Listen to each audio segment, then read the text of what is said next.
అంతర్జాతీయ యోగా దినోత్సవం సందర్భంగా ఆంధ్రప్రదేశ్ ప్రభుత్వం ఆధ్వర్యంలో విశాఖపట్నం వేదికగా ఆర్కే బీచ్లో యోగాంధ్ర కార్యక్రమాన్ని అత్యంత వైభవపేతంగా నిర్వహించారు. ఈ కార్యక్రమానికి వివిధ ప్రాంతాల నుంచి ప్రజలు భారీ ఎత్తున తరలివచ్చారు. ప్రముఖుల ప్రసంగాల అనంతరం ప్రధాని నరేంద్ర మోడీతో పాటు CM Chandrababu, deputy CM Pawan Kalyan, మంత్రి లోకేష్ సాధారణ ప్రజలతో మమేకమై యోగాసనాలు వేశారు. అంతకుముందు ప్రధాని మోడీ యోగా డే పోస్టర్ స్టాంపును ఆవిష్కరించారు. ఉదయం 8 గంటల వరకు సుమారు 3 లక్షల మంది యోగాంధ్ర కార్యక్రమానికి హాజరైనట్లుగా అధికారులు వెల్లడించారు.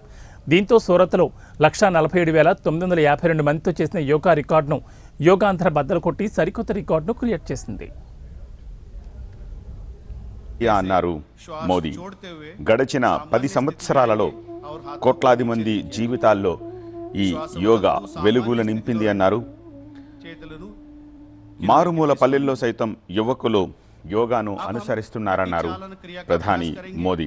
అంతర్జాతీయ యోగా దినోత్సవాలను విశాఖ నుంచి లైవ్ లో చూస్తున్నారు. श्वास छोड़ते हुए कमर को लेफ्ट साइड घुमाएंगे. श्वास వదులుతూ నడుము ఎడమవైపు తిప్పండి. श्वास भरते हुए सामान्य स्थिति में आइए. श्वास తీసుకుంటూ సాధారణ స్థితికి రండి.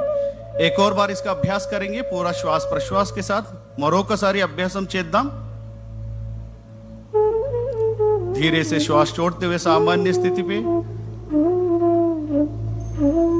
लेफ्ट साइड घूमिए, ఎడమ వైపు తిప్పండి और श्वास వదులుతూ सामान्य स्थिति को రండి और చేతులను को मोड़िए. कुर्सी जैसे बैठ जाइए. श्वास వదులుతూ మోకాలు బెండ్ చేయండి. చేరులాగా కూర్చోండి.